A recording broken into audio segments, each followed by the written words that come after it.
You're listening to the Casting for Fun podcast, the show that talks about entertainment, sports, music, and inspirational stories for all to enjoy. We're glad you could join us today. Sit back, relax, and enjoy the show.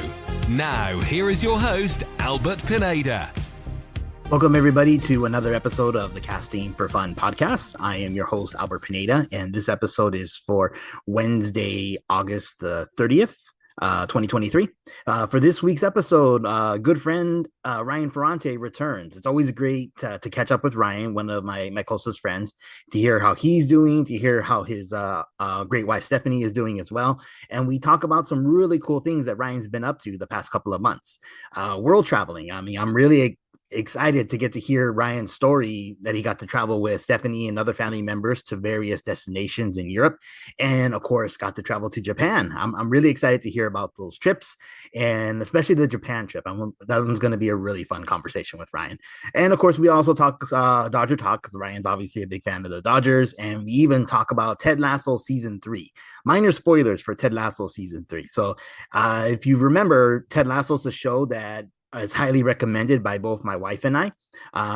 So hopefully you have been watching. If you haven't, then again, minor spoilers. So nothing major revealed in this particular podcast in regards to Ted Lasso. But again, as I mentioned before, it's just always awesome to catch up with Ryan, to hear how he's doing. And it's a fun conversation. And I'm grateful that the summer's just about over. I mean, technically, everybody who's doing school is back in school. In fact, my daughter Avery just started first grade yesterday. No, 2 days ago on Monday.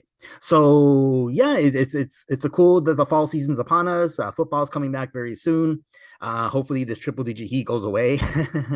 I do love the month of August. Yeah, absolutely love August because it's my birthday month. It's my wife's birthday month. We have several family friends and family who also friends and family rather who have birthdays in the month of August. But the triple digit heat can be a little cumbersome, and then of course. Entertainment can be kind of lacking sometimes during the dog months of summer, the dog days of summer rather. But we had a fun family vacation in Palm Springs where we're back in school now. So I think life is good for the Pineda family and life is good for me. And again, it's always a blast for me to catch up with friends. So for this week's episode of the Casting for Fun podcast, I got to chat with my good friend Ryan Ferrante. So here we go. This is my conversation with Ryan.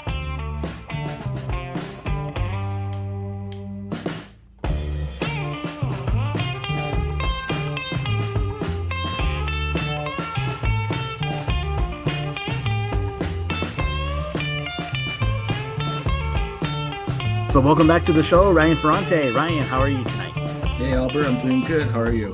Doing really good too. It's good to see you, and I hope you and Steph are safe and dry during this little mini hurricane storm we're having.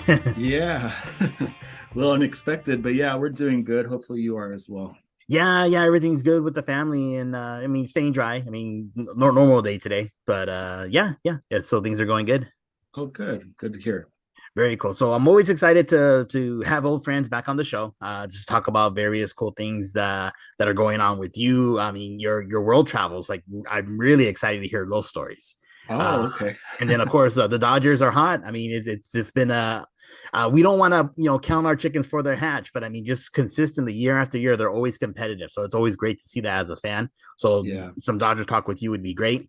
And then it's a little late to the party, but I mean, I meant to message you and reach out to you sooner to talk about Ted Lasso season 3. So hopefully you kind of remember how the season played out. I was a little hazy, but I meant to message you back in like May or June, whenever the season finished. Oh no, yeah, we could definitely talk Ted Lasso. I love that show. Oh, okay, awesome. So let's start with your trips. If you can let the listeners know, where have you been recently with your wife Stephanie? So recently we took a trip back in March we took a trip to Europe. So we first went to France, we went to Paris, and we spent a couple days there. And it was very interesting because at that time that we went, it was during the time they were having protests. And I had been to Paris once before, but this time it was a little bit different because there was people protesting in the streets because there was a change in retirement age in France. Mhm. and it was a little controversial. So one thing that the people specifically in Paris, they will protest. They will definitely voice their opinions. And so when we were there, luckily it didn't affect our trip, but there was a protest and collecting trash. So there was some trash on the streets. And then one of the nights we were actually walking down the street and we saw people protesting.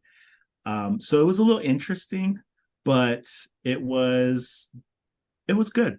I mean, no matter beyond that, everything else was fine. We were able to go to the Louvre. We were able to go to the Eiffel Tower, of course, at night and do one of those boat rides down the Seine River where you're able to see like the Notre Dame and all that. So it was really cool.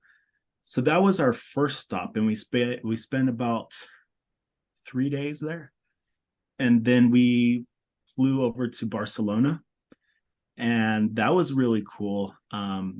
That there's a difference in Barcelona. It's more of a, I'm trying to explain it. I'm trying to think of the best way to explain it, but to me, it's like kind of feels like Los Angeles in a way, but with more historical buildings and stuff. And I really like it a lot. And there's a lot of things that are open late. So it's really cool. You could be walking around all day, and then, there's things don't shut down till like 2 o'clock in the morning. So really, really cool. I loved it. And to be able to we went to the beach there. It was March, and we just kind of went to go dip our feet in the water. And it was really warm water, which was interesting because, we're used to the Pacific Ocean where it's super cold.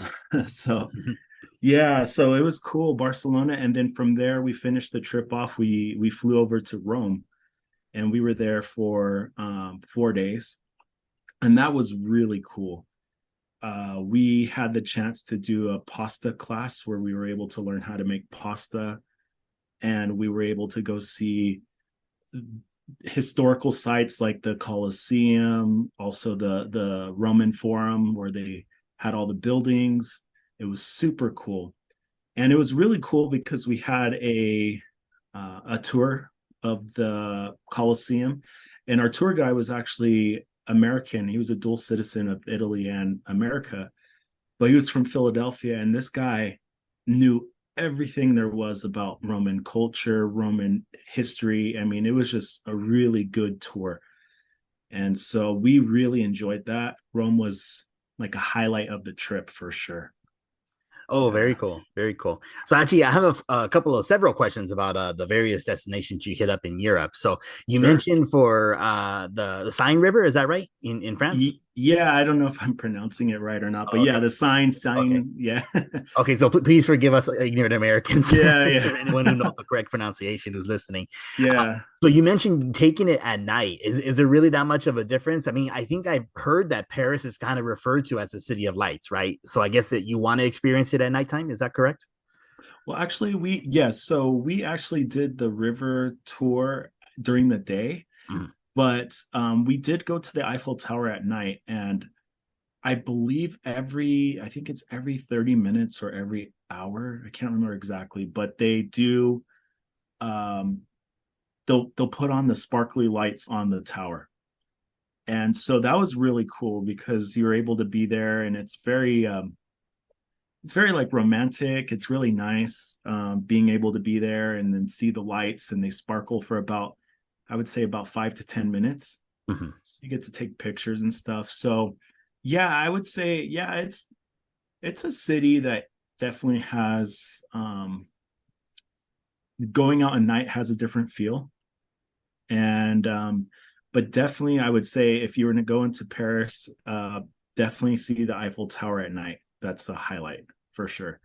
Oh, awesome. Very good. Very cool. Yeah. And you mentioned visiting the Louvre. I was wondering if they still have like the strict restrictions as to like, being able to take pictures while you're inside. That's what I had heard from Allison because of the two of us. She's the only one who's actually been to Europe. Yeah, so we went to the Louvre. We didn't actually go inside. We were up on the top where you see the like pyramid glass, Mhm. and we were gonna go in, but yeah, there was, I can't remember why, but we didn't end up going inside. But yes, there are some restrictions. I'm not exactly sure what, but I know that um, when you go to see the Mona Lisa, they've really blocked it, so you can't really get too close. Because I know there's been instances where people have tried to ruin the painting, and so they're very much, from what I hear, very guarded and making sure that people are respecting rules and not getting too close to the art. So, but I definitely would say that even for someone who would go, just going to the Louvre and going to where there's the little pyramid glass on the top, that's pretty cool too. And just going around and taking pictures and seeing the area, it's really pretty there. And yeah, that was really nice. We really liked just visiting the outside of it. Oh, very cool. That's awesome. So I'm wondering if, in the case of the Mona Lisa, if like, the Da Vinci Code movie and book kind of like played a role in that, people thinking, hey, there's like a hidden message or like a treasure map in the back of it, something crazy like that. Just like people may think that with the Declaration of Independence, because of a national treasure, there's like a hidden treasure map There's or like something a like that. map on the back. Yeah, I Yeah. don't know. Yeah, I am trying to remember because I had been to Paris once before, Mhm. and for work, and someone was telling me that I forget exactly what, but there was some people that were trying to deface it, and I mean they really are trying to make sure. Now I don't think someone would actually come in and try to like steal it because there's Yeah. security everywhere, but You have to be pretty just crazy to try. yeah. So I think it's mainly just to make sure that people don't throw anything. Mhm. And if I'm not, I think there might be even a protector now, like where there's something protecting it. So even if someone tried to throw something or whatever, it's protected. But I might be wrong. But yeah, there's a lot of security, even up top where you're in the courtyard. Mhm. There's a lot of security, just making sure because it's definitely a tourist attraction. There's a ton of people. When we went, it was raining actually, and it was nice because it was raining for maybe 10, 15 minutes and then it would stop. And so it didn't really stop us from going to see things, but there was definitely a lot of people from all over the world there coming to check it out. So they definitely have security there and make sure nothing crazy happens. No, interesting. Very interesting. Yeah. Yeah. So from the three cities, so Paris, Rome, and Barcelona, did you have a favorite cuisine from the three, or something you really enjoyed of the most? What do you think would be the most enticing for Americans to eat of the three cities? Definitely Rome. Rome. Okay. Rome. It's for me personally, I love Italian food. Mhm. And of course, in Rome, I Stephanie and I had the opportunity to try different things in different restaurants, and every place we went to, everything was good. Um, Compared to the other two cities, I'm not, they have good food too. I think Paris is more for us. It was the pastries, the desserts. That was what they that we really enjoyed from Paris. From Barcelona, the food was good, but compared to the two other cities, it was okay. We Okay. had paella, we had tapas, which they're known for. Uh, Good, but nothing better than Rome. For us, Rome was definitely the top of all the cities. So we had one of my favorites was they had this one restaurant by our hotel had this lasagna, and it was just so good. And so yeah, that was definitely something. Even now, I'm like, man, I'm craving the food over there because we think of Italian food. There's some good Italian restaurants here, in California, but the things over there are just fresh and just taste so good. So definitely Rome is the city that I would say is the best out of the three places we went to in Europe. Oh, awesome. That's good to hear. In fact, actually, when I've kind of the impression I've gotten is that the Italian food here in America tends to be very Americanized. So it's not really true, authentic Italian. So I guess to Yeah. really get the true, authentic Italian, you basically have to hop a plane and fly to Italy, right? Yeah, and the thing is obviously I think for here in the US, there's a lot of, changes to uh Italian food. And one of the biggest things that I realized is the portions over there in Rome were a lot smaller. You'd go to say like I don't know, like in an Olive Garden or something that's, American Italian. Mhm. It's definitely more of a portion, where you get a lot of something versus over there in Italy, at least in Rome, you would get a smaller portion, but the food was just, it was good quality. You could tell like it's fresh. Then, the spaghetti or the different types of pasta you're eating wasn't, store bought. It was actually rolled out and actually made. So that was what was cool. And also, we did the pasta class where we were able to learn from a chef how to make pasta. So it was really cool that you're able to go and you do a class. They teach you how to make the pasta, and then you cook it, and then you get to sit outside and eat it. And it was a really cool experience. Oh, awesome. Yeah. Yeah. It's Yeah. definitely making me really hungry now too. Yes, Very. I highly recommend. That's the only city we went to in Italy, but Mhm. definitely we love the food in Rome.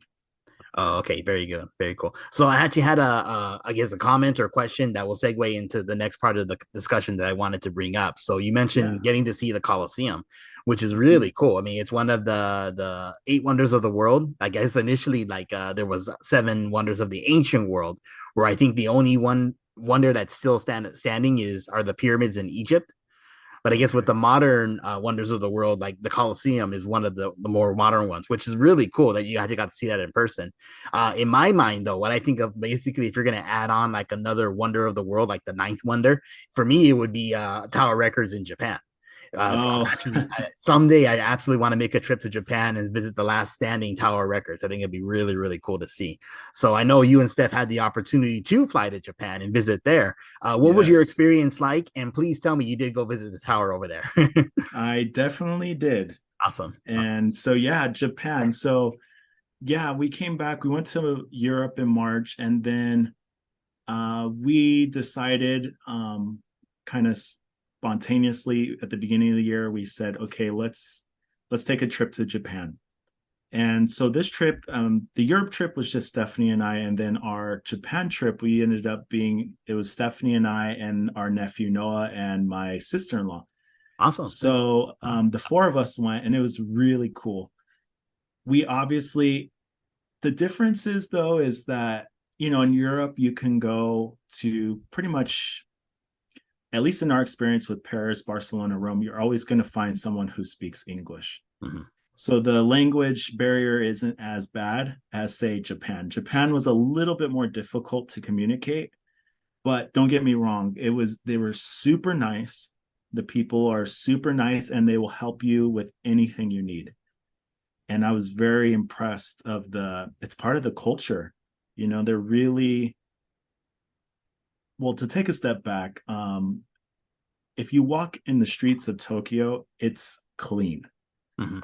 So there's a very much a culture of keeping things clean, respecting others. The city felt safe. And also, there's a lot of tourists there. And I could see that even though maybe some of the people, the native people, the people from Tokyo may not understand or speak English, if you go up to somebody and you ask them for help, they will do whatever they can to help you, whether it's with directions or whatever. They will do all that they can to try to communicate and help, which is super cool. But yeah, we went to Tokyo in May. We went for a week, and we definitely visited Tower Records. Awesome. That was one of my first things I said, hey, we need to go to Tower Records. And so one of the nights we went to Tower Records, and it's a 7-story Tower Records. Oh, that's bigger than I had heard. I thought it was only like 3 or 4 stories.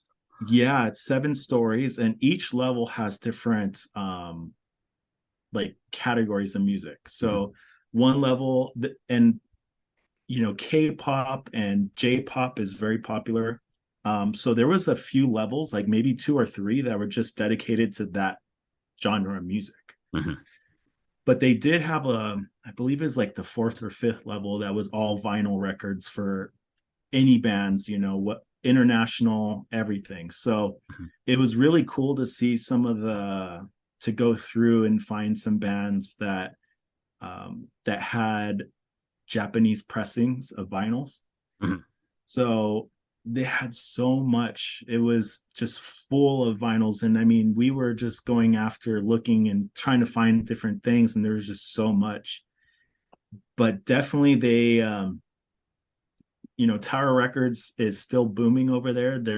When we went, there was quite a few people in the store. And it was kind of like a a step back in time, because I used to go to Tower Records all the time, and that's where I would go, listen to the new CD or record and try to, and buy whatever. And so stepping into that Tower Records was like stepping into the mid to late 90s, back in West Covina Mall at Tower Records. It was just kind of nostalgic for me. Oh, I absolutely get that. In fact, for my birthday celebration, I mean, Allison and I went out to Hollywood to go check out Amoeba, which Oh would probably yeah. be like the closest thing to really being like the Tower Records experience. In fact, actually, I think it pretty much is. You can declare it that it is. Some of the other record stores in the area, like Rhino, are really cool, but they are kind of on the Mhm. smaller side. So as far as getting something as big as Tower used to be, yeah, Amoeba is probably the best option for the LA area. Yeah, that's true. And Amoeba's a good one. I went to Amoeba back when they were at their old location, Uh-huh. but I know they're at their new location. I definitely need to go check that out. Yeah, right But yeah, across the you're street right. from the Pantages. So if you catch a show or play, I mean, stop by Amoeba before. Just go right over. Yeah. Yeah, and then Yeah, the but Funko store is right next door too, so it's actually pretty cool. You can hit up the Hollywood Funko store. there's so much to do if you Yeah. have to. Yeah. Yeah, I definitely like that with Amoeba. And you're right. Like Amoeba is the closest we can get to what the feel of Tower Records is. And so for me, that was one of the main things. I was like, I want to go to Tower Records. So I'm glad that we did and we enjoyed it. There was a lot of things that we did. The food over there in Japan is really good. Um, and surprisingly, one of the best things, and people will probably mock me for this, but they have a lot of 7-Eleven convenience stores, like 7-Elevens.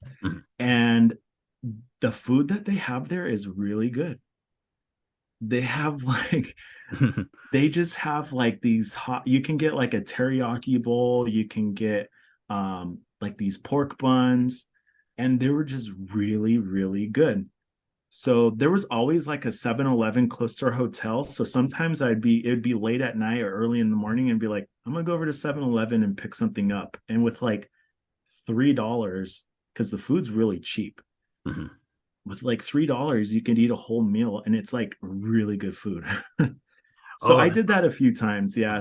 And people are like, why did you go to Japan and go only to 7-Eleven? And that's not the case. We did try a lot of other places, but I was pleasantly surprised with what 7-Eleven had to offer over there. oh, awesome. Well, you definitely sold me on just getting a teriyaki bowl at a 7-Eleven, which is really cool. And you can definitely tell that's a huge step up from what you would get at a 7-Eleven here in America. Like, Exactly. day old or 2 days old pizza or Oh, hot dogs that just look gross and disgusting. yeah, no. And that's what I heard too. People were telling me like, "Oh yeah, go check out 7-Eleven." And so I was like, "Really? Like 7-Eleven?" But then I tried it and I was like, "Okay, I get it now." So really good. That's like if you really were just kind of in a rush or just last year you're a little hungry and you just want something small. But we definitely did. We ate at some very nice restaurants. It was good. And the food for the most part is fairly cheap. Um, the meals aren't that expensive. So food wise, it's, traveling there, you don't spend too much money on food, which is really nice. And it's good food. But we did spend in Tokyo, we did quite a bit. We went to a place called Shibuya Sky, which is it's a building in the Shibuya Square in Tokyo where you're on top of the building and you can see all of Tokyo. So it's kind of just like a rooftop observation deck, which was really cool. You take up this escalator and you're like on the side of the building with this glass wall, so you can kind of see just the whole city, which was really cool. We also did, and one of the other things other than Tower Records was we wanted to do what it's a thing called Monkey Cart. And it's basically, I don't know if you've seen it, but it's like Mario Kart in Tokyo. I've heard of that. Yeah, yeah. Yeah, so it's a tour of Tokyo. It's an hour tour where you're on go-karts, kind of similar to like Mario Kart. Mhm. And you can even dress up in different characters. Yeah, so you're basically just driving. You have a tour guide who's driving with you at the front, and they drive you through the city. And we did it at night, which was really cool. And yeah, we were able to go through Shibuya Square, which is the area where it has the crosswalk from all four different sides, where thousands of people could cross at once. So we did that, and it was cool to drive through the city, on these go-karts, and people were always like waving at us, and they thought it like people taking pictures of us because there's a group of us, Mhm. about 10 people. So it was really cool to be driving in the city in Tokyo, kind of as a little tour. It was super cool. Oh yeah, that sounds really cool. So when I eventually make my way to Japan with Allison, that definitely gonna be the two things we'll do: the go karts and visit Tower Records. I highly recommend it. I highly, highly recommend it. And then just in closing with our trip there, Yeah. we took a bullet train to Osaka, and that was really cool too to go see Osaka. We went to where they have the Running Man sign, which is fairly popular there. And then we also took from Osaka about a 15-minute train ride. We went to Kyoto, and we were able to go to one of the temples there and walk around, and it was super cool. I really enjoyed it, and I highly recommend if anybody's thinking of traveling to Tokyo or to Japan, I highly, highly recommend it. Oh, that sounds really awesome too. In fact, actually riding a bullet train is something that I think I'd like to do sometime. How fast does it go, or do you know, or how long does it take? I can't remember exactly how fast, but just in context, from Tokyo to Osaka, I believe if you drive there, it's about an 8-hour drive. Mhm. But on the bullet train, it only took us like 2.5 to 3 hours. So it's going pretty fast. And there's a few stops along the way, but basically you take it from Tokyo main station, and it just takes you all the way over to Osaka. So, and the trains are nice, the nice, comfortable seats. You just relax, and it's very pleasant because it also goes around the coast. So you can see the coast. And as you're going on the train, you can also see Mount Fuji. And it's a really, really cool experience. Oh, awesome, awesome. Yeah, definitely. Someday we'll definitely Yeah. our trip out to Japan. Yeah, Was there man. anything else about the Japan or the European trips that you wanted to share? No, just only one thing though, if someone's really into maybe for you, because I know you're really into soccer too, but I highly recommend to go to Barcelona and take a tour of Camp Nou now Oh, or oh no. yeah, yeah. You mentioned that before. Definitely, that's another thing I'd love to do sometime. Yes, yes, that's pretty cool. So I Awesome. highly recommend it. Very cool. We'll shift gears just a little bit to some Dodger talk. So this Sure. recording is taking place as of August 20th. Just so the listeners are aware, it's actually going to be the following week when I actually release this episode. So it'll Mhm. be a little behind on the times. But the good news is, I mean, there's no way that the Dodgers would be relinquishing their lead in the National League West. I mean, they got such a huge lead over everybody. Yeah. 76 and 47, their lead right now. That's 11 and a half above the Giants. Mookie Betts is leading the team with 34 home runs. The team's just looking really, really cool. What's been standing out to you the most this season as far as the Dodgers are concerned? I think one of the things that, comparing, say, last year to this year, last year, they were coming off really strong. They had the best record. Um, they were just dominating, right? And Mhm. and I feel like this year there was some ups and downs. And even though they're still on top of the NL West, I feel like they're a little bit more consistent. And that's good because I was really disappointed last year when they lost to the Padres. And, just thinking, man, they're the best team, and they were the best team in baseball, and they lost. It was like they should have won. So I think this year, I just have this feeling of that they kind of found their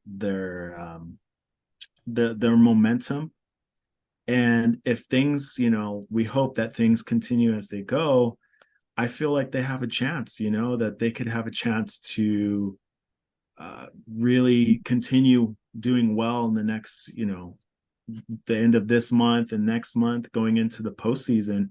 So I feel optimistic.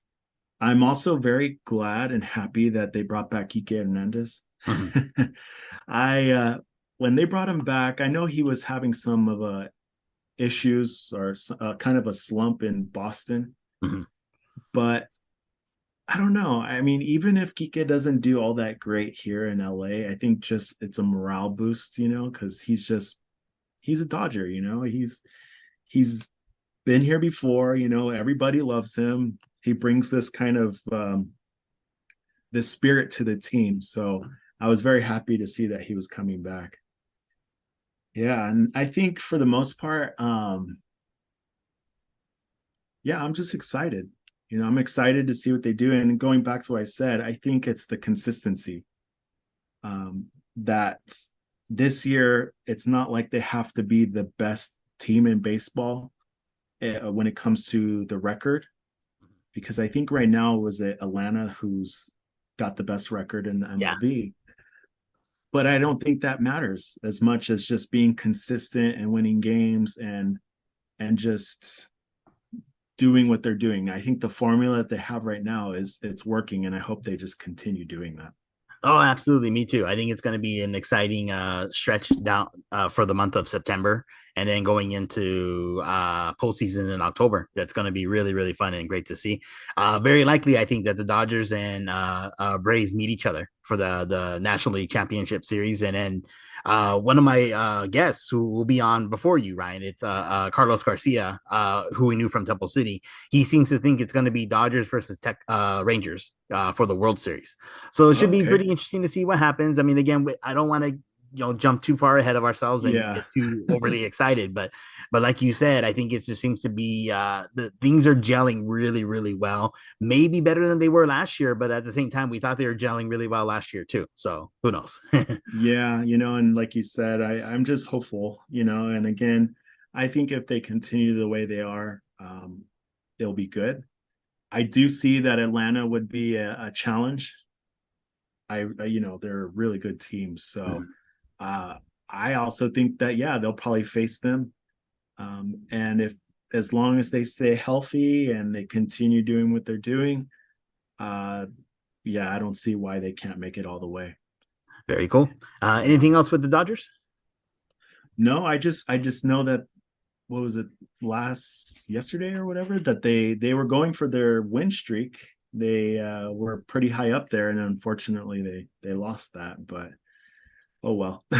Yeah, we see that, like you have setbacks like that, but I mean, since the trade deadline, the Dodgers have just been on fire, been fantastic. In fact, all season Yeah. long, I think they've been really effective and great. So, yeah, looking forward to the rest of the season. Yeah, me too. I mean, this is the first year, and unfortunately, this is the first year I haven't been to a game. So hopefully between now and, the end of the season, I'll be able to catch one. Oh, okay. Yeah, there's definitely some cool promotions to check out too. In fact, I think our friend Tony Aguilar and Lindsay, his wife, their family, I think they went to a Filipino night where they got Oh, like cool. the t-shirt, or was it a jersey? It was really cool looking. I was like, oh man, I wish I'd have gone to that. That would have been pretty fun. But Yeah, that sounds cool. very cool. So let's go ahead and wrap up with some Ted Lasso talk. So Okay. always great to talk about this show. I highly recommend it to everybody. Yeah. But again, unfortunately, yeah, it does have a little bit of swearing. But Yeah. I've been checking on VidAngel. They've actually added like some of the shows from Apple TV Plus to in order to filter. But Oh, unfortunately, Ted Lasso isn't one of them just yet. So I'm hoping that as soon as they do, I would just tell everybody, hey, you got to watch Ted Lasso. This is a really awesome show. yeah, I love it. Very cool. So, Yeah. what were your favorite aspects from season 3? And this will be kind of, I guess, minor spoilers for people who haven't seen it. But season 3, I thought was excellent, just like the other two. I thought it was very entertaining and fun. Yeah, I love Ted Lasso, and the show is, how do I explain it? I think for me, what I like about it is it's a feel good show. You get to see the different characters, and you see the different challenges that they're facing. And so obviously one of the main underlying topics of the show deals with mental health Mhm. and making sure, that people can see how that looks differently for different people. This season of Ted Lasso, this last season, I'm, kind of sad that it's over, at Mhm. least that's what we know as of right now. Mhm. If they come with another, maybe a spin-off, but it seems like this is it. Mhm. But what I liked about it is that they, and I don't know, I don't want to spoil it for anybody, but basically they made it realistic in a way. A lot of shows, they make it seem like, oh, they did this big grand thing, and I think for me it was a show that, yeah, they did a lot, but they were able to, like, basically come together, and they were more like a family, and I liked that. I really liked how the characters were progressing, that they all were like brothers, and this season it seemed like it just showed more of like how they connected better. Oh, I like absolutely. that. Yeah. Yeah, yeah, I definitely like that too. In fact, so I'll do minor spoilers, like Ryan, just kind of tiptoe around because I don't want to ruin it for anybody who hasn't Yeah. seen the show and advertising that we're getting just minor spoilers. So, Yeah. so the team at the beginning of the season, they're performing poorly. They're expected to do really well, but I mean they're losing a lot of games and they're struggling.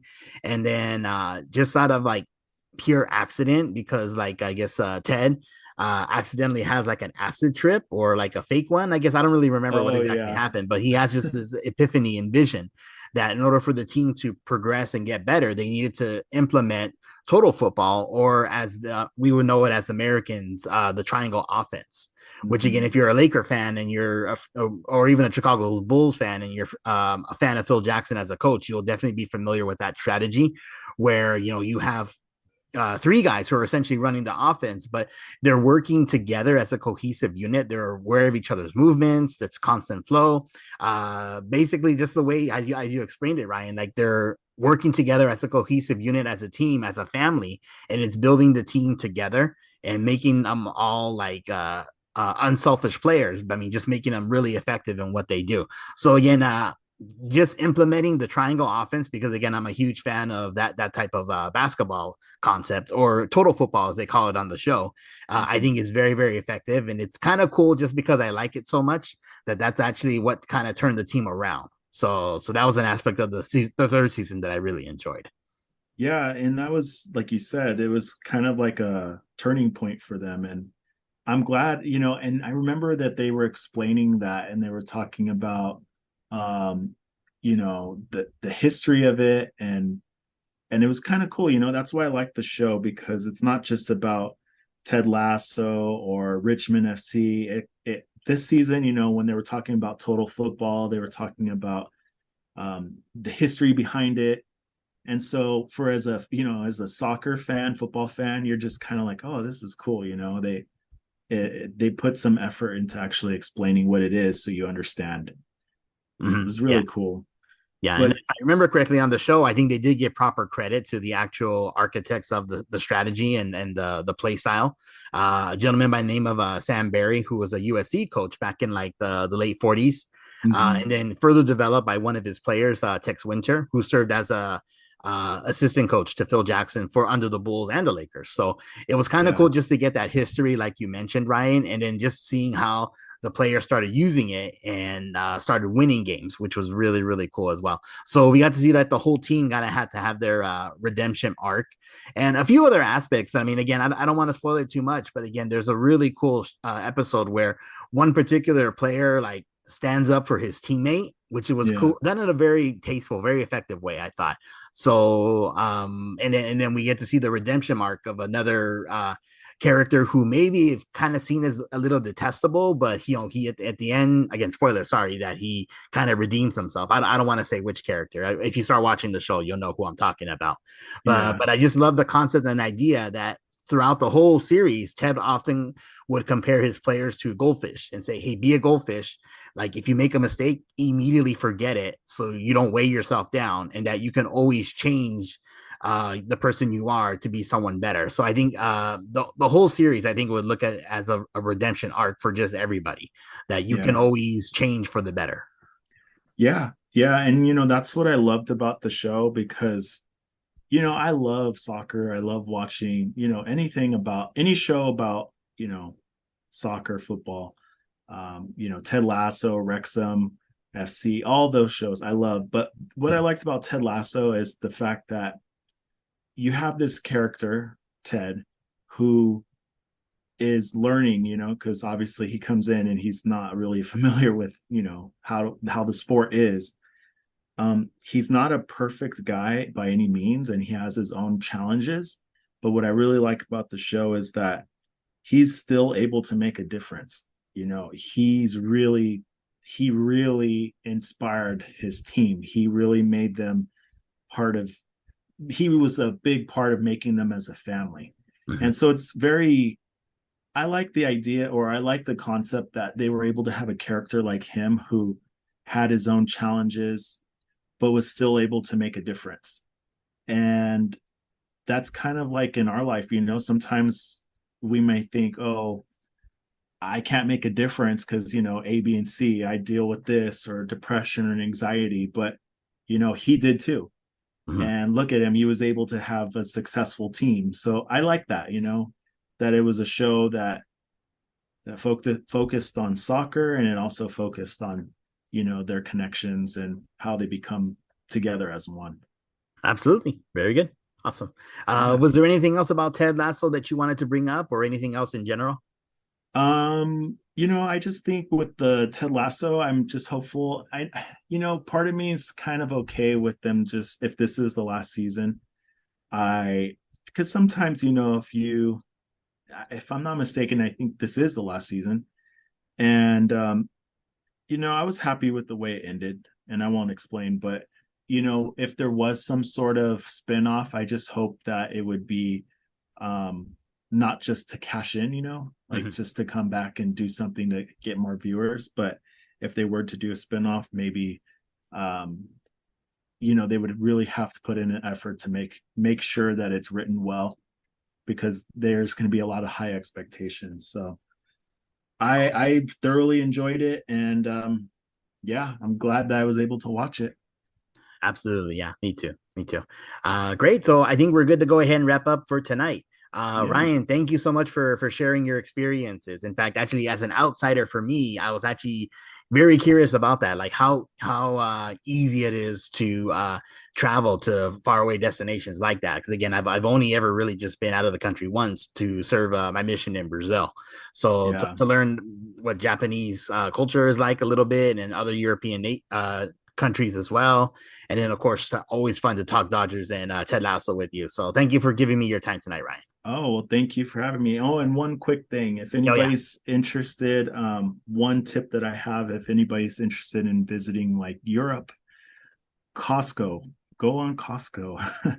Costco Travel is what we used, and it was very, very, very helpful. They had good packages, and that's what we used. It made it easy for us, and nice hotels. They would transfer you from the hotel to the airport. So highly recommend if you're going to travel to Europe. Unfortunately, they don't do it for Japan, but look into Costco Travel. It's definitely a good way to go. Awesome. That's a wonderful tip. Thanks, Ryan. I would have never known that. Yeah. And, I didn't know either. And I was thinking, Costco, really? But yeah, they have good packages on there. So yeah, highly recommend. Very cool. Okay. Well, again, thank you again, Ryan, for giving me your time tonight. Thank you to the listeners for listening. And you've been listening to the Casting for Fun podcast. Thanks, everybody.